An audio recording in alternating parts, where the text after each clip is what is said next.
berdoa biar kiranya Roh Kudus boleh hadir tengah-tengah kami. Biar rindu Tuhan lawatan-Mu boleh kami rasakan.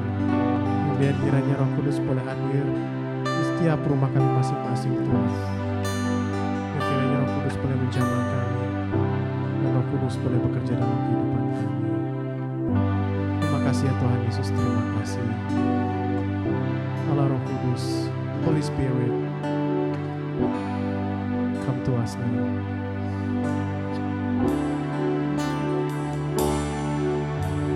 Come, Holy Spirit, fall on me now. I need your anointing, come with your power. I love you, Holy Spirit, you're captivating my soul. And every day I grow to love you more. Come, Holy Spirit.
kita bersama-sama berdoa. Bapa, kami mengucap syukur untuk keberadaan-Mu di tengah-tengah kami saat ini. Kami percaya bahwa Engkau siap memberkati kami yang sungguh-sungguh rindu menantikan Engkau Tuhan. Dan saat ini kami sudah menyanyikan pujian penyembahan kami, biarlah itu boleh menjadi satu dupa atau persembahan yang harum di hadapan Tuhan. Kami berdoa supaya saat ini kalau sebentar kami juga bersama-sama akan mendengarkan, merenungkan firman-Mu. Tuhan menyatukan kami dalam urapan-Mu yang kudus. Kami berdoa agar eh, Engkau menolong hamba-Mu yang akan menyampaikan firman-Mu dan juga jemaat-Mu yang akan mendengarkannya, supaya kami semua boleh diurapi, diberkati dengan dibukakan lagi hal-hal yang baru tentang firman Tuhan untuk kami terapkan di dalam kehidupan kami, menjadi kebesaran dan kemuliaan bagi nama Tuhan. Terima kasih Bapa, segala halangan yang hendak mengganggu kami tolak di dalam nama Tuhan Yesus. Biarlah semua saluran berjalan dengan lancar dan terutama fokus kami boleh kepada firman-Mu sehingga ibadah ini boleh menjadi satu ibadah yang berkenan di hadapan Tuhan. Terima kasih Bapa, terima kasih Tuhan Yesus, dan terima kasih Roh Kudus. Kami panjatkan doa kami dan kami serahkan waktu di hadapan kami hanya di dalam nama Tuhan kami Yesus Kristus. Haleluya. Amin. Nah, shalom jemaat yang dikasihi Tuhan. Hari ini merupakan hari yang spesial buat kita sebagai orang-orang percaya, yaitu karena hari ini kita memperingati Hari Pentakosta atau Hari Pencurahan Roh Kudus. Jadi saat ini saya akan memberikan satu judul atau tema di dalam renungan pada pagi hari ini, yaitu hidup dalam kuasa Roh Kudus. Kita akan bersama-sama membuka dan membaca merenungkan firman Tuhan yang diambil dari Kisah Para Rasul, pasal kedua ayat pertama sampai ayat yang keempat. Saya akan bacakan. Kisah 2, ayat yang pertama sampai keempat, demikian bunyinya. Ketika tiba hari Pentakosta, semua orang percaya berkumpul di satu tempat. Tiba-tiba turunlah dari langit suatu bunyi seperti tiupan angin keras yang memenuhi seluruh rumah di mana mereka duduk. Dan tampaklah kepada mereka lidah-lidah seperti nyala api yang bertebaran dan hinggap pada mereka masing-masing.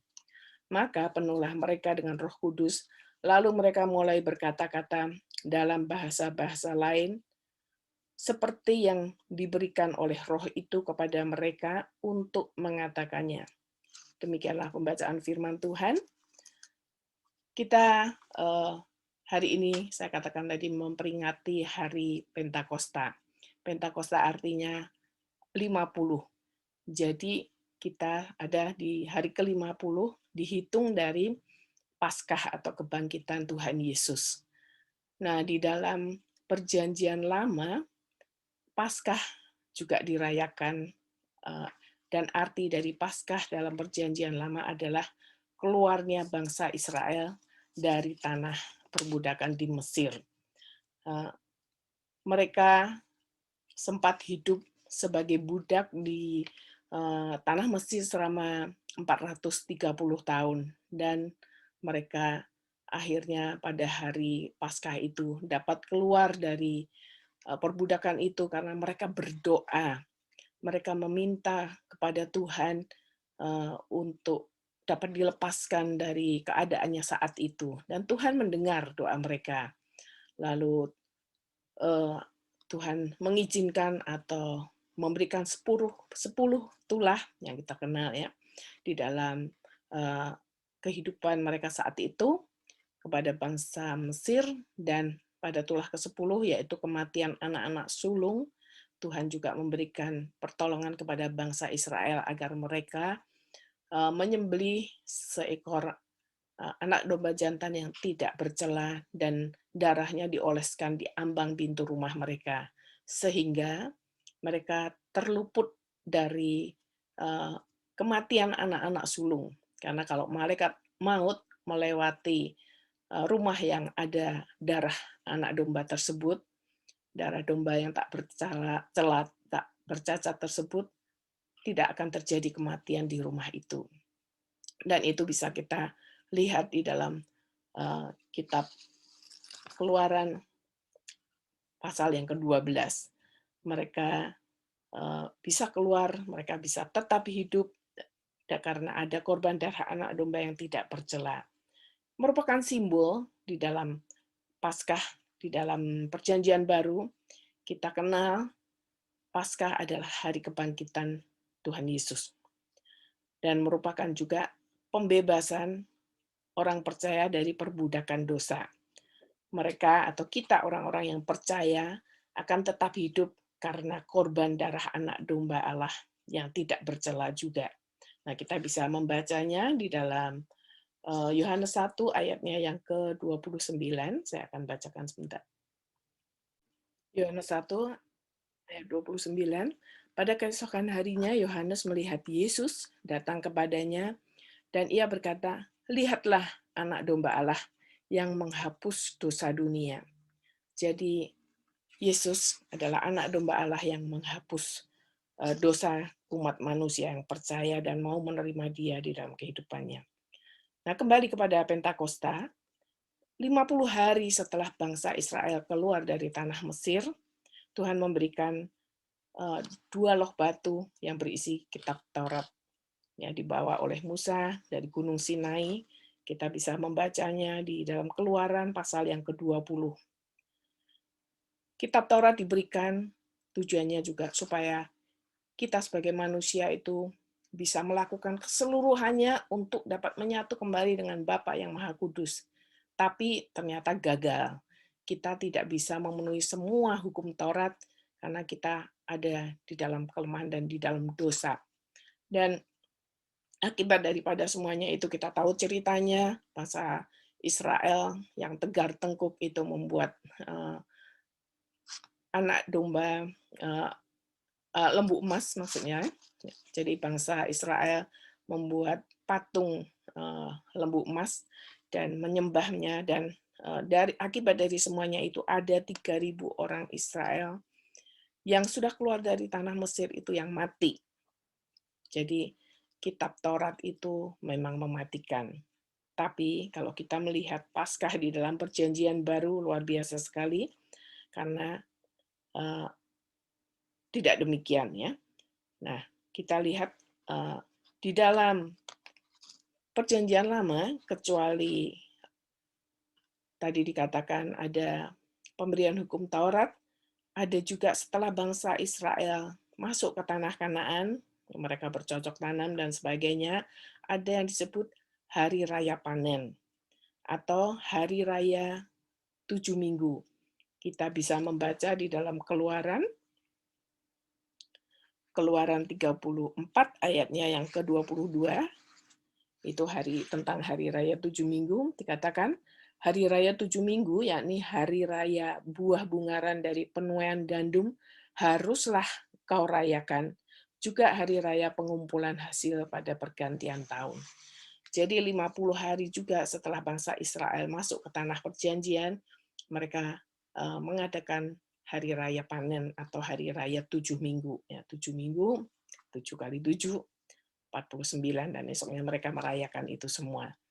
Nah, di situ mereka membawa hasil panen mereka untuk dipersembahkan kepada Tuhan. Kemudian di dalam Perjanjian Baru kita juga mengenal yang kita peringati sekarang adalah pencurahan Roh Kudus. Roh Kudus dicurahkan di Yerusalem. Di dalam Kisah Rasul 2 ayat 1 sampai 4 tadi kita sudah baca bersama-sama. Luar biasa sekali Tuhan mencurahkan Roh-Nya yang kudus, dan kecuali pencurahan Roh Kudus juga terjadi atau lahirnya jemaat mula-mula. Kita sering tentu membaca firman Tuhan perikop ini ya.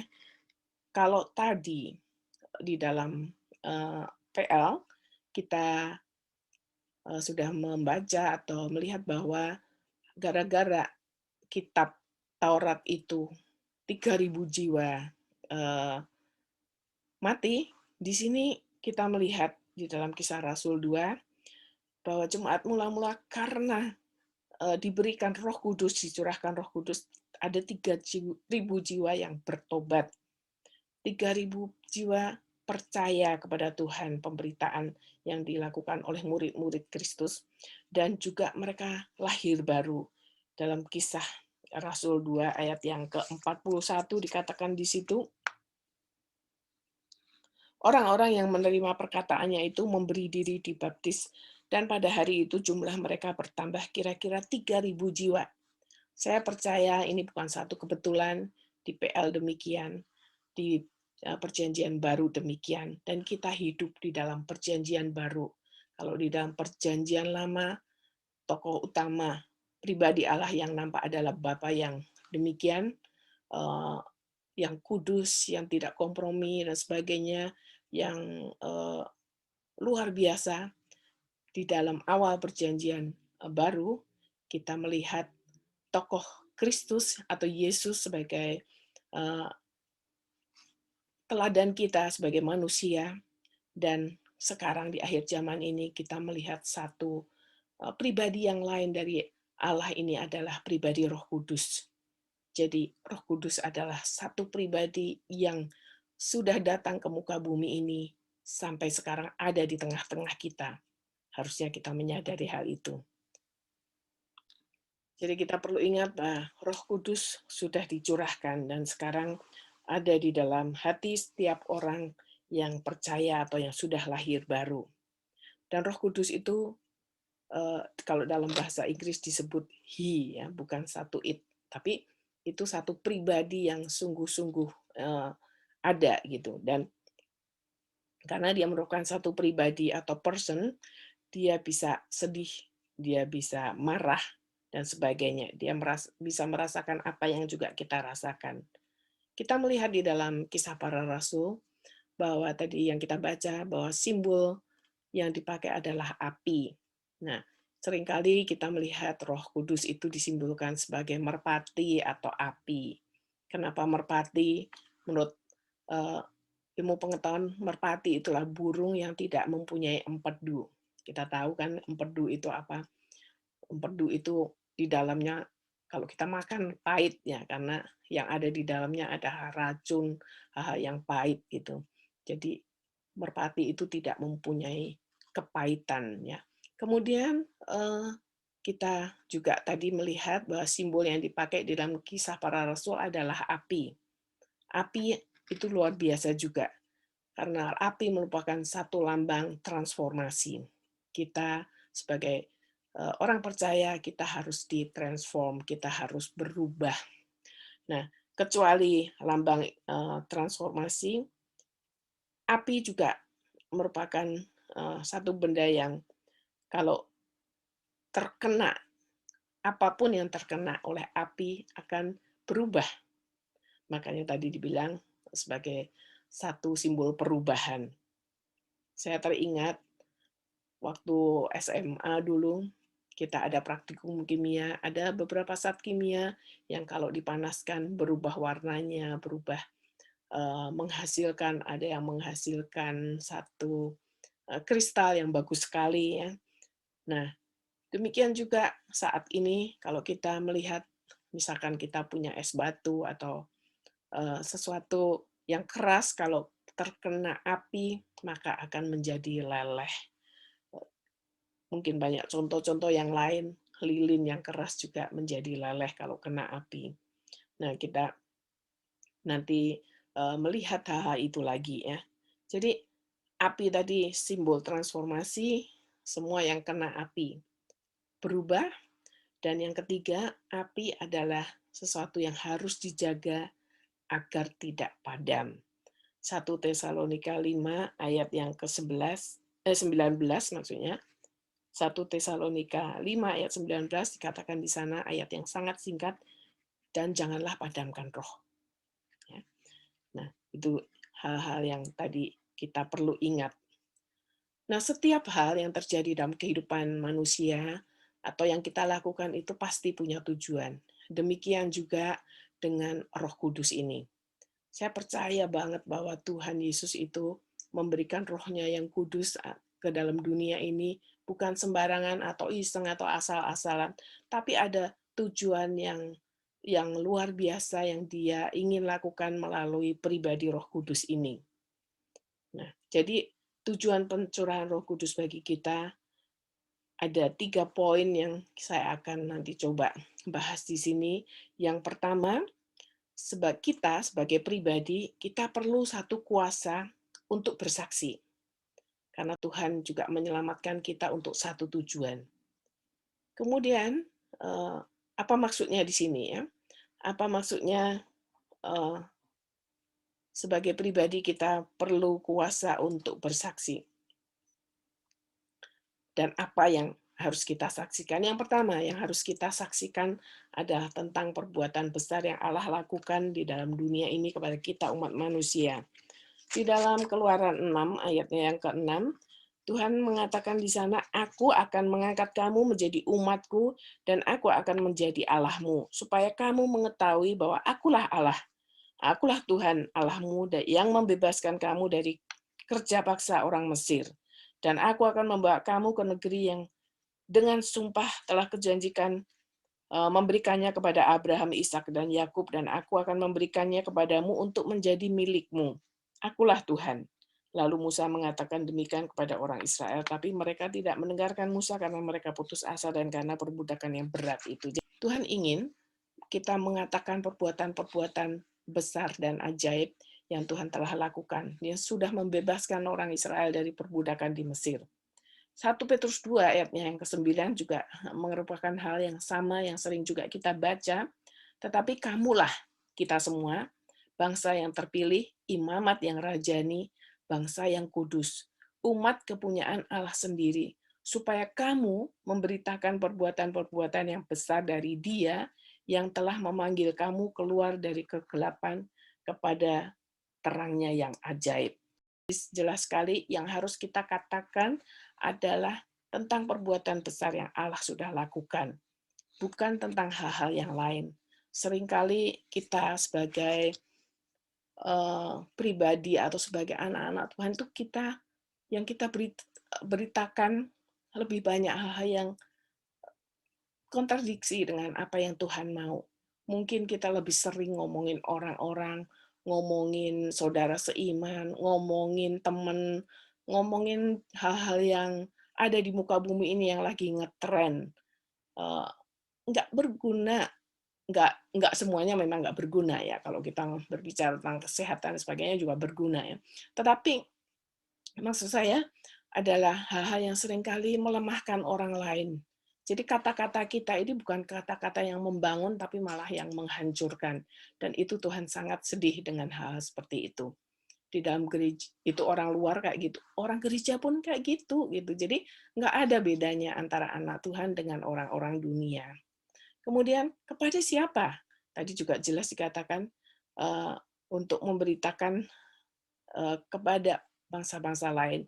Kalau kita membaca Kisah Rasul tadi ayat 1, Kisah Para Rasul 1 ayatnya yang ke-8 di situ jelas sekali bahwa kamu akan menerima kuasa kalau Roh Kudus turun ke atas kamu dan kamu akan menjadi saksiku di Yerusalem, lingkungan yang paling kecil yang paling dekat kita, dan di seluruh Yudea dan Samaria dan sampai ke ujung bumi. Tuhan ingin menjadikan kita saksi yang luar biasa. Mungkin zaman dahulu itu kita pikirannya masih, wah, ke seluruh bumi itu kayak gimana ya? Nah, kalau zaman sekarang sebetulnya kita lebih jelas lagi. Apa yang kita bicarakan, apa yang kita rekam di YouTube atau di Insta kita atau di FB, yang baca itu bukan orang yang ada di lingkungan kita aja, tapi seluruh teman-teman kita yang tersebar di mana-mana bisa membacanya. Dan itu suatu kemajuan teknologi yang luar biasa sekali. Kita bisa pakai multimedia milik kita, hal-hal pribadi yang sering kita ucapkan, masukin ayat-ayat firman Tuhan yang saudara dapat, yang saudara renungkan pada hari itu bisa ditaruh di situ ya. Bahkan kita bisa tuliskan juga bukan hanya sekedar, "Weh, aku di sini, aku lagi piknik ke sana ke sini," atau bukan sekedar itu saja, tapi ada kata-kata yang menghidupkan. Ada hal-hal yang luar biasa yang kita alami bersama Tuhan. Itu yang baik kita ceritakan kepada orang-orang yang membutuhkannya supaya yang membaca boleh menjadi dibangun dan diberkati. Dan juga tadi dikatakan, eee, yang pertama tadi sebetulnya ada satu ayat yang bagus sekali yang lupa saya, bacakan, yaitu jelas sekali bahwa, "Kamu akan menerima kuasa kalau Roh Kudus turun ke atas kamu dan kamu akan menjadi saksiku di Yerusalem," lingkungan yang paling kecil, yang paling dekat kita, "dan di seluruh Yudea dan Samaria dan sampai ke ujung bumi." Kisah 2 ayat yang ke-11, dikatakan di dalam Kisah 2 ayat 11, kita melihat waktu peristiwa pencurahan Roh Kudus di Yerusalem itu, mereka orang-orang ini dipenuhi oleh lidah-lidah nyala api yang turun di atas mereka, ya, dan mereka berkata-kata di dalam bahasa mereka, bahasa roh. Jadi bahasa yang dimengerti di situ dikatakan, yang dimengerti oleh orang-orang di sekitar mereka, dan yang diceritakan atau dikatakan oleh orang-orang yang dipenuhi Roh Kudus ini adalah baik dikatakan dalam ayat yang ke-11, baik orang Yahudi maupun penganut agama Yahudi, orang Kreta, orang Arab, ya, kita semua mendengar mereka berkata-kata dalam bahasa kita sendiri tentang perbuatan-perbuatan besar yang dilakukan Allah. Jadi orang yang dipenuhi oleh Roh Kudus, yang dijamah oleh api Roh Kudus ini berkata-kata tentang perbuatan Allah. Biarlah kita juga boleh melihat ini sebagai satu hal yang kita butuhkan. Kita memerlukan kuasa Roh Kudus supaya perkataan kita juga disucikan, perkataan kita memberkati orang-orang yang ada sekitar kita. Mungkin memang kita menghadapi orang-orang yang menjengkelkan kita, ya, sehingga kita marah, kita gregetan gitu. Dan seringkali kalau gitu, kata-kata yang kita ucapkan adalah kata-kata yang sembrono, kata-kata yang melumpuhkan orang, yang menyakitkan orang, dan sebagainya. Padahal kita ini diminta oleh Tuhan menjadi saksi untuk memberitakan hal-hal yang baik, mengatakan hal-hal yang baik, menegur kalau memang orang-orang ada yang salah di sekitar kita, tapi tidak dengan kasar, karena ada kuasa di dalam perkataan kita sebagai anak-anak Tuhan. Nah, itu yang pertama tadi, tujuan pencurahan Roh Kudus bagi kita. Kemudian yang kedua, dikatakan sebagai gereja, ya, kita perlu mengalami transformasi. Tadi sempat saya singgung sedikit tentang transformasi ini. Jadi kita sebagai gereja Tuhan, kita perlu bersatu sebagai satu kesatuan yang benar-benar nyatu dengan kemauan Tuhan, dengan kerinduan Tuhan, dan juga antara kita satu dengan yang lain. Kalau kita simak lagi kejadian di Yerusalem pada saat itu, yang berkumpul di loteng Yerusalem itu ada berbagai golongan manusia, ya. Golongan orang-orang misalkan yang terpelajar, ada orang-orang pemungut, ada Matius sebagai pemungut cukai, ada Maria, ibu Yesus, ada juga sudah bisa sebutkan satu demi satu, ya. Itu terdiri dari orang-orang berbagai tipe. Mungkin saat ini, mungkin itu orang yang lulusan S1, S2, S3, dan sebagainya. Atau orang-orang yang hanya mungkin nggak sempat mencicipi sekolah tinggi, ya. Ada, tapi mereka bersatu. Mereka tidak memandang itu semua. Kemudian juga golongan orang yang kaya dan orang yang miskin, anak muda, orang tua. Zaman sekarang ini kita banyak kali dipecah-pecah atau dipisah-pisahkan karena golongan atau karena hobi kita beda, jadi kita nggak bisa nyambung kalau ngomong, atau kita dari suku yang berbeda sehingga kita juga jadi sedikit rasis gitu, ya. Tapi saya percaya kalau orang sudah dipenuhi oleh Roh Kudus, hal-hal itu bukannya menjadikan kita berpisah satu dengan yang lain, tapi memperkaya kita dan menunjukkan bahwa Roh Tuhan itu bekerja di tengah-tengah kita seperti yang terjadi di loteng Yerusalem pada saat itu. Kalau kita mengalami kesatuan itu luar biasa yang terjadi. Kita tentu ingat dalam Mazmur 133 bahwa Tuhan mencurahkan berkat-berkat kepada kita yang saudara yang bersatu.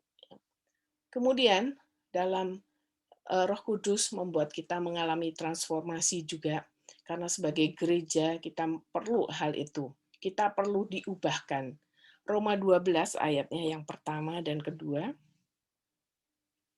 dikatakan di sana, karena itu saudara-saudara, demi kemurahan Allah, aku menasihatkan kamu supaya kamu mempersembahkan tubuhmu sebagai persembahan yang hidup, yang kudus, dan yang berkenan kepada Allah. Itu adalah ibadahmu yang sejati. Ayat 2 dikatakan, janganlah kamu menjadi serupa dengan dunia ini, tetapi berubahlah oleh pembaruan budimu, sehingga kamu dapat membedakan mana kehendak Allah, apa yang baik, yang berkenan kepada Allah, dan yang sempurna. Jadi kita diminta uh, supaya tidak menjadi serupa dengan dunia, tapi berubah oleh pembaharuan budi kita, sehingga kita dapat membedakan mana kehendak Allah, apa yang baik, berkenan, dan yang sempurna. Ini penting sekali di dalam kehidupan kita sebagai anak-anak Tuhan. Saya nggak tahu apa yang kalau saudara renungkan waktu saudara belum bertobat dan setelah saudara bertobat terima Tuhan Yesus, adakah terjadi perubahan-perubahan ini atau kita tetap sama seperti kita dulu? Nggak ada pertumbuhan kita kalau kue yang nggak jadi ya bantat gitu ya. Atau sebagai tanaman kita bonsai gitu. 30 tahun kita sudah bertobat, 20 tahun atau mungkin 10 tahun kita bertobat atau mungkin lebih sedikit lagi, tapi tetap sama keadaan kita. Kita di level yang sama terus, jemaat biasa terus, atau simpatisan terus, dan sebagainya. Tapi Tuhan mau kita itu diubah, makin bertumbuh, makin maju di dalam Dia, nggak seperti dunia ini. Kalau dunia eh, apa ya berkata bahwa oh nggak papalah kita hidup sama-sama, nggak papalah kita nyuri-nyuri dan sebagainya. Apakah kita juga mau ikut-ikut demikian? Harusnya gereja yang keluar menggarami dunia, bukan dunia yang masuk ke dalam gereja. Tapi yang terjadi sekarang itu adalah sebaliknya. Banyak kali kita menemukan eh, hal-hal duniawi itu masuk ke dalam gereja. Dan menyedihkan sekali karena kita nggak ada perbedaan, nggak dirasakan oleh orang-orang yang ada di luar sana, nggak ada bedanya. Saya ingat waktu saya mencoba menginjili ibu saya dulu, 17 tahun saya berdoa untuk Mami, supaya dia mau terima Tuhan Yesus semua ini, tapi nggak mau. Dan jawabannya adalah, lah kamu anak kecil, dan sebagainya. Ya mungkin dia juga tahu kekurangan-kekurangan saya. Tapi seringkali dia jawab, eh, dia katakan gini, lebih baik aku yang nggak ke gereja, tapi aku nggak merugikan orang lain daripada si itu tuh, si tante itu, dia bilang, menyebut nama satu tetangga saya dan dia tetangga kami, dan dia katakan, si tante itu suka pinjemin uang buat apa? Buat beli baju dan sebagainya. Dia itu pelayan Tuhan, katanya orangnya aktif ke gereja, tapi kayak gitu, bu ya nggak usah ngutang sana sini untuk beli baju. Alasannya itu ya. Jadi waktu itu kalau saya renungkan hal itu, aduh banyak kali orang dunia diajak ke gereja nggak melihat satu perubahan eh, dalam diri orang yang sudah di gereja, tetapi malah melihat bahwa itu menjadi batu sandungan. Sebetulnya memang salah, dua-duanya salah. Orang itu atau ibu itu salah karena dia nggak jadi contoh yang baik.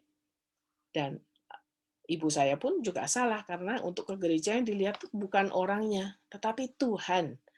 Eh, Gereja merupakan tempat atau wadah di mana kita dibentuk, di mana kita bersama-sama bersatu untuk memuji, memuliakan Tuhan dan belajar tentang firman-Nya, diajar lebih maju lagi. Dan itu yang membuat ibu saya sekian lama menunda, tapi saya bersyukur kalau beliau sekarang sudah sungguh-sungguh lahir baru, dia tahu, malah dia menasehatin orang. Kalau ke gereja jangan lihat orang-orangnya, aku mau duduk paling depan gitu. supaya nggak terganggu dengan orang-orang yang selalu telat dan sebagainya. Aku mau paling depan. Satu kemajuan yang luar biasa yang saya syukuri, setiap kali ada orang yang demikian, saya bersyukur banget gitu. Karena ada kemajuan-kemajuan yang nampak. Jadi kita sebagai gereja Tuhan, sebagai pribadi, kita perlu mengalami transformasi ini. Dan yang ketiga dari perubahan yang ada, sebagai anak-anak Allah kita tidak bisa mengabaikan kehadirannya yang kembali. Tuhan Yesus akan datang untuk yang kedua kali, dan kedatangannya itu adalah kedatangan yang sungguh sangat dekat. Ya. Apakah kita peduli dengan hal itu? Apakah kita sudah memikirkan bahwa berapa banyak orang-orang di sekitar kita yang belum dijangkau dan diselamatkan? Berapa banyak orang-orang di sekitar kita yang saat ini masih dibutakan? Ada dua golongan orang ya saya sebutkan di dalam dunia ini. Saya masukkan satu golongan orang yang belum percaya dan orang yang sudah percaya. Orang-orang yang belum percaya ini mengalami kebutaan, jadi ditipu di sana di sini. Mereka nggak kenal karena hidupnya dalam kegelapan. Seperti kita hidup dalam ruangan yang sangat gelap, mereka nggak tahu kalau dibodoh-bodohin, nabrak sana sini dan sebagainya ya. Kita melihat banyak sekali hal itu dilakukan mungkin karena di dihasut karena perbedaan-perbedaan yang ada dan sebagainya. Jadi mereka itu diacukan, kita juga acuh, biarin aja mereka kayak gitu, udah pantes lah. Mungkin kita seperti Yunus seperti itu ya, pantas untuk orang-orang Niniwe itu dihukum gitu. Padahal ada orang-orang yang nggak tahu dan mau kalau diberitahu. Walaupun ada juga orang-orang yang nggak tahu dan nggak mau diberitahu. Nah itu urusan mereka. Tapi yang penting kita sudah memberitakannya, yang penting kita sudah menyampaikan firman Tuhan. Eh, kita itu termasuk golongan mana. Kita sekarang lagi ada di dalam masa COVID. Semua berbicara tentang COVID. Setiap hari, setiap jam ada berita itu, dan sudah berlangsung selama 1,5 tahun lebih. Nah, kalau orang diberitahu tentang COVID, kita harus menjaga diri, kita harus memakai masker, kita memperhatikan protokol kesehatan dan sebagainya. Ada orang yang bilang, nggak penting, COVID itu nggak ada, itu cuma tipu-tipu politik dan sebagainya. Ada orang yang sedemikian. Tapi ada juga orang yang percaya dan takutnya setengah mati ya. Wah, aku nanti gini, aku nanti gini. Orang yang sehat karena ketakutan malah jadi stres, imun tubuhnya melorot dan malah sakit dan ada yang malah meninggal ya. Tapi kita itu sebenarnya kita mirip dengan mereka-mereka ini. Kita itu dikasih tahu Roh Kudus itu akan memimpin kita. Roh Kudus itu adalah satu pribadi yang sungguh diperlukan, tapi kita sebodoh aja. Kita sebodoh dia mau apa, kita sudah lahir baru, yang penting aku udah terima Tuhan, sudah stop. Roh Kudus sudah ada di dalam hati kita, tapi kita biarkan Roh Kudus itu hanya duduk manis di dalam hati kita, dan mungkin juga malah kita ikat ya, nggak bisa berbuat apa-apa. Kita sebagai anak-anak Allah, kita nggak bisa mengabaikan kehadirannya, juga rencana kedatangan Tuhan yang sudah semakin dekat ini. Nah, apakah kita sudah memikirkan hal itu? Kita pikir kalau kita mempunyai tamu istimewa yang kita cintai atau kita kasih, tentu kita akan menyiapkan banyak hal. Tentu kita peduli.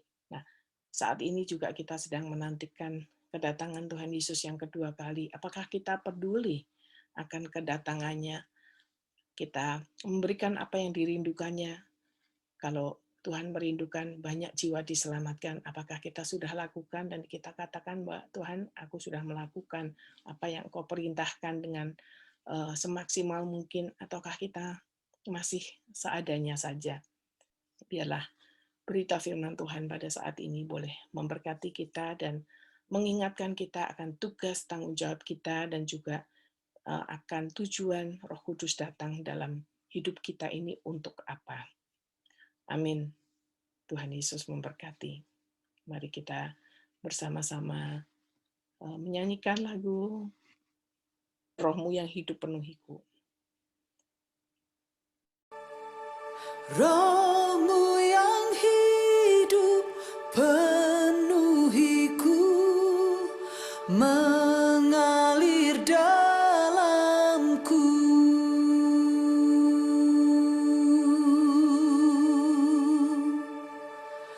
Jiwaku tenang bersamamu dalam naungan-Mu.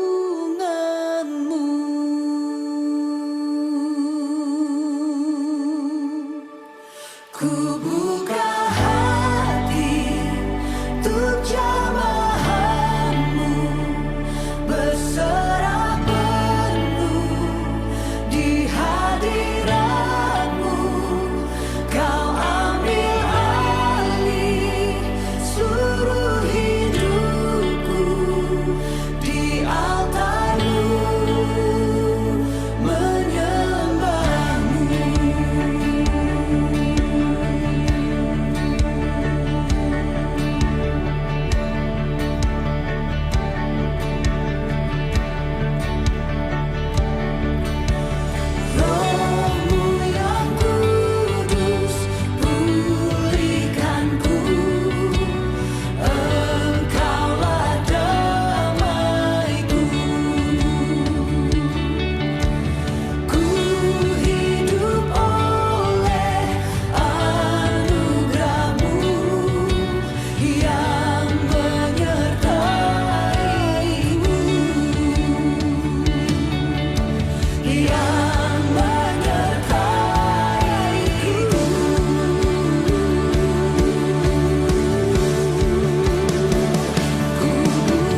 kita bersama-sama berdoa.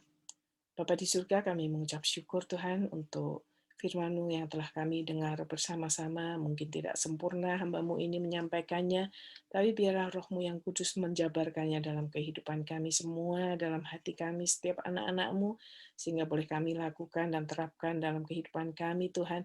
Kami percaya bahwa hal yang besar akan terjadi kalau kami sedia memberikan ruang gerak untuk Roh Kudus dalam kehidupan kami. Kami tidak sama seperti dahulu ketika kami menerima Engkau, tetapi kami bertumbuh dalam pengenalan kami akan Engkau. Kami dilengkapi dengan kuasa-kuasa yang maha tinggi untuk menjadi pemberita-pemberita Injil, kabar baik-Mu untuk orang-orang yang membutuhkannya.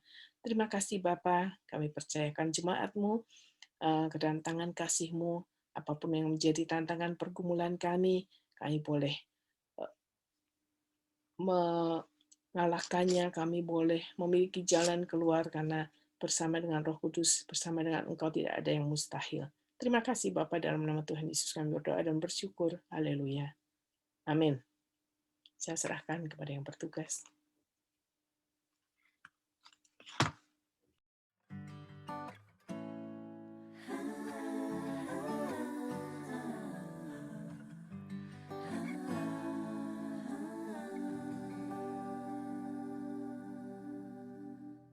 When the mountains fall and the sea turns rough, but my word stands strong, says the Lord.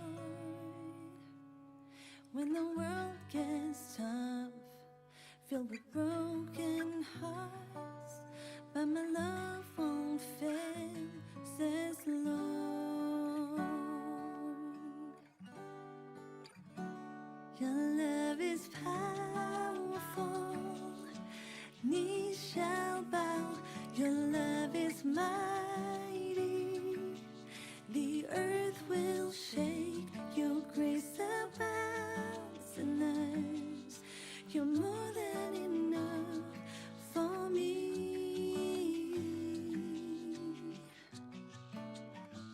Jesus, you're able to break every chain. Our lives in your hands. You're in control. Grace overflows in us. You're more than enough for me.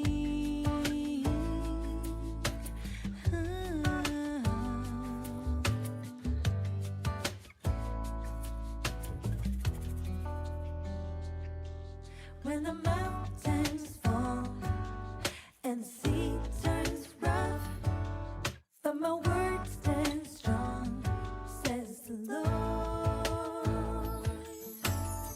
When the world gets tough, filled with broken hearts, but my love won't fail, says the Lord.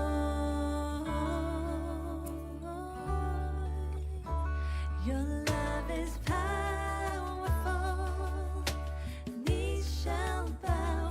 Your love is mighty, the earth will shake. Your grace abounds in us. You're more than enough for me.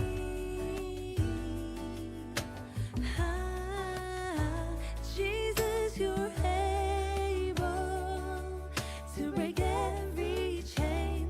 Our lives in your hands. You're in control. Grace overflows in us. You're more than enough for me.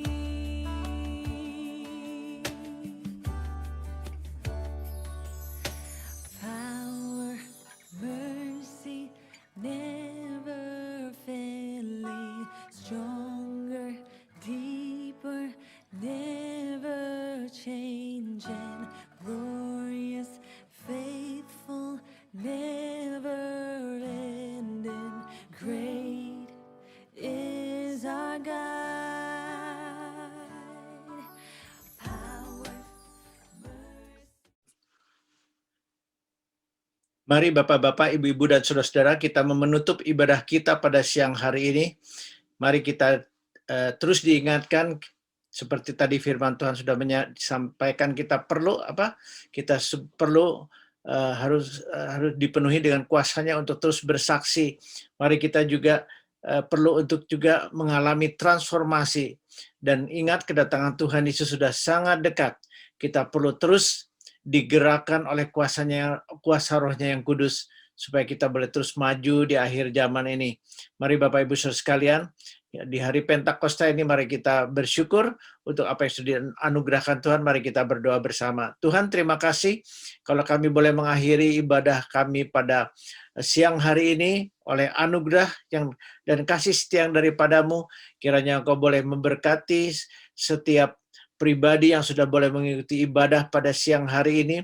Kami sudah boleh diberkati dengan melalui pujian penyembahan, kami boleh diberkati pemberitaan firman Tuhan yang sudah boleh mengingatkan kepada kami akan kuasa pekerjaan Roh-Mu yang kudus Tuhan, yang kiranya terus boleh bekerja untuk kami boleh menjadi saksi-Mu yang hidup, boleh terus mentransformasi kami gereja-Mu, bahkan kota di mana kami tinggal, bahkan bangsa Indonesia, bangsa Jerman, bangsa Belanda. Demikian juga kami terus Tuhan perlu mempersiapkan kedatangan-Mu untuk yang kedua kali. Kami bersyukur untuk semua ini Tuhan. Kami sangat bersyukur untuk hari Pentakosta ini yang boleh kami peringati dalam tahun ini. Kau kiranya boleh memberkati Ibu Pendeta Siska Obaja yang sudah menyampaikan kebenaran firman-Mu. Pakai dia dengan semakin luar biasa. Juga kami semua Tuhan yang sudah mendengar, supaya kami bukan hanya mendengar, tapi kami juga siap melakukan firman-Mu. Mari Tuhan, Engkau memberkati supaya kami boleh diingatkan dimanapun kami tinggal, di kota di mana kami berada, kemanapun kami pergi, jadikanlah kami terang, jadikanlah kami saksi-saksi-Mu yang hidup di akhir zaman ini. Terima kasih ya Tuhan. Kami mengucap syukur untuk anugerah yang sudah Engkau limpahkan dalam hidup kami. Sebelum kami sebentar meninggalkan online ini, kami terus berdoa untuk bangsa dan negara kami Indonesia. Engkau terus lawat bangsa dan negara kami yang besar ini, supaya di Indonesia boleh terjadi juga lawatan Tuhan, juga di Jerman, juga di Belanda, tempat di mana kami tinggal, kami bekerja, kami hidup. Mari Tuhan nyatakan anugerah yang daripadamu.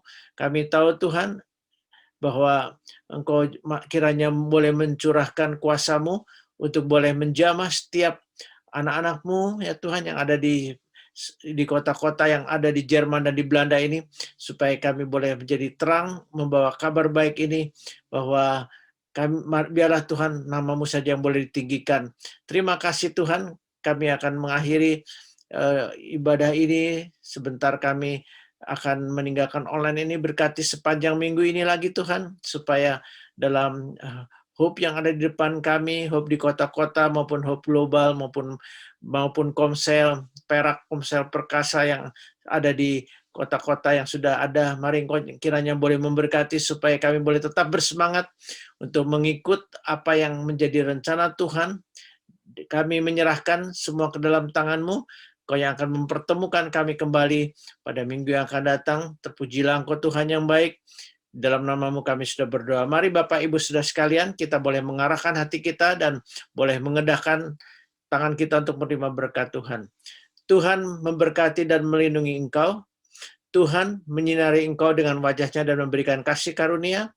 Tuhan menghadapkan wajah-Nya kepada engkau dan memberikan kepada engkau damai sejahtera.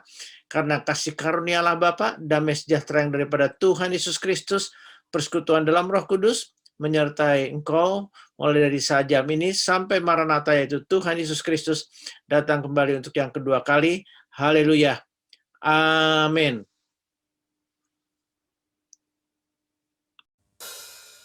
Segala kemuliaan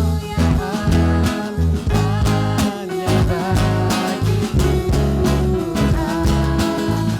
Segala hormat puja hanya bagi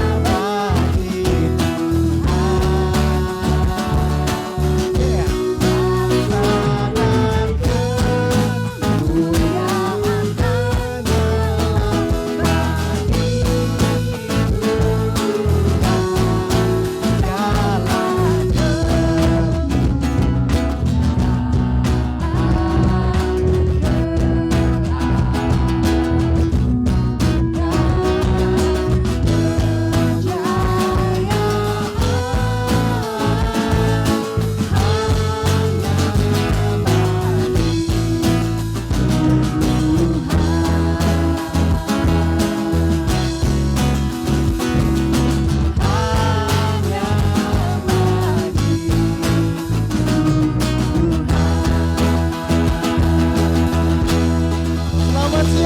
Tuhan Yesus memberkati. Shalom.